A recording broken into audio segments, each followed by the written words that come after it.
50 foot চওড়া আর 10 foot গভীর খালের নিচে পৃথক দুটি স্থানে 1.5 ফুট ব্যাসার্ধের 2 চোঙের ও 1 চোঙের দুটি পানি চলাচলের পথ।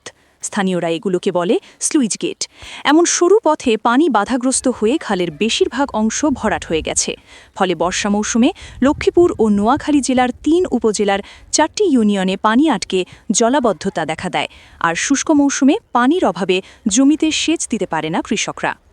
চোঙগুলো অপসারণ তার স্থলে পুল বা ব্রিজ নির্মাণের দাবি জানিয়েছে এলাকার কৃষকরা। খাল হইলে অনেক চড়া, পানি বেশি, জলাবদ্ধতা অনেক বেশি, এদিকে পানি কাভার হয় না।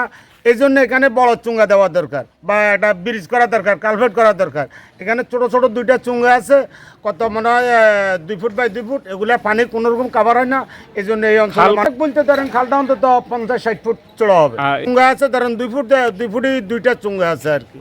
এটা তো পানি কাভার হয় না, এই জন্য মানুষ পানিতে ডুবি থাকে, ক্ষতিগ্রস্ত, ফসলাতির মাঝ যায় অনেক ক্ষতিগ্রস্ত। এই খালগুলা ছড়া ধরনের সুন্দর কারণে পানিগুলো নামতেছে না। বর্ষাকাল আলে এদিকে সব ডুবে থাকে, বুঝিনি। এই খালটারে ভাঙিয়ে এটারে ব্রিজ করার দরকার। না, খাল কাটলেও কোনো লাভ নাই, এটারে কাটে ভাঙি চুরি এটারে ব্রিজ করার দরকার। যেন বৃষ্টি এক শুরু হতে এই সাইড ডুবে থাকে, কথা বলছি না। বৃষ্টি এক শুরু হলে এই সাইড ডুবে থাকে, কোনো পানি নামে না। আর যদি কোনো রকম হাতা ঢালে ডুলের জন্য সুঙ্গার মুখে হড়ে, তাহলে তো টোটালে পানি যায় না। এখন যেমনি সরকার মহাদার এটা সব ভাঙি এটারে ব্রিজ করার ব্যবস্থা করুক।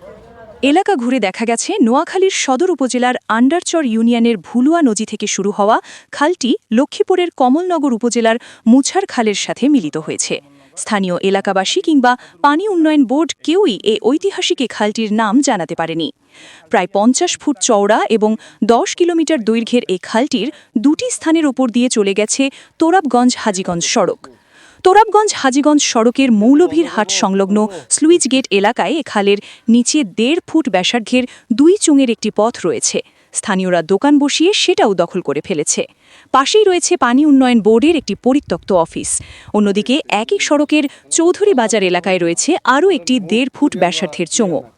স্থানীয় কৃষক আবুল কালাম এবং মাহে আলম জানায়, এত চওড়া খালে এমন সরু চোঙের কারণে এ খাল দিয়ে পানি চলাচল করতে পারে না, ফলে খালটি এলাকাবাসীর কোনো উপকারে আসে না।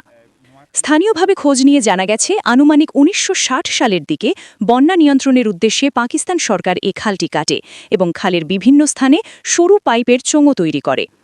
স্থানীয় কৃষক মুজতবা ও মুনির জানায়, খালটি কাটার পর দীর্ঘ প্রায় 66 বছর পেরিয়ে গেলেও আর কখনো সংস্কার করা হয়নি। এমনকি এ চোঙগুলো যে পানি প্রবাহে বাধা, সেটাও কেউ দেখেনি। বিগত বন্যার সময় প্রথমবারের ন্যায় এগুলো মানুষের চোখে পড়ে। এখন এ খালের পানি প্রবাহ স্বাভাবিক করতে এ চোঙগুলো অপসারণ করে তার স্থলে পুল বা ব্রিজ নির্মাণ খুবই জরুরি। লক্ষ্মীপুরের কমলনগর উপজেলার তোরাবগঞ্জ ইউনিয়নের দায়িত্বপ্রাপ্ত কৃষি কর্মকর্তা ফজলুল কাদের জানায়, এ খালের কমলনগর অংশে খননের কাজ চলছে। স্থানীয়রা খাল খননে বাধা তৈরি করছে, কিন্তু এই খালের নিচে থাকা মাত্র 1.5 ফুটের চোঙ দিয়ে এত বিশাল খালের পানি প্রবাহ মোটেও সম্ভব না। তাই চোঙগুলো সরিয়ে তার স্থলে পুল বা ব্রিজ নির্মাণ জরুরি। পানি এদিক থেকে যাওয়া আসা করতে পারে না, সেই জন্য জলাবদ্ধতা হয়, বন্যা হয় কমলনগরে। এবং শুষ্ক মৌসুমে এই পানি আসা যাওয়া না করার কারণে এই খালটা বিভিন্ন ময়লা আবর্জনার মাধ্যমে ভরাট হয়ে আসছে। অতি দ্রুত এই এলাকার জনস্বার্থে, কৃষকের স্বার্থে এই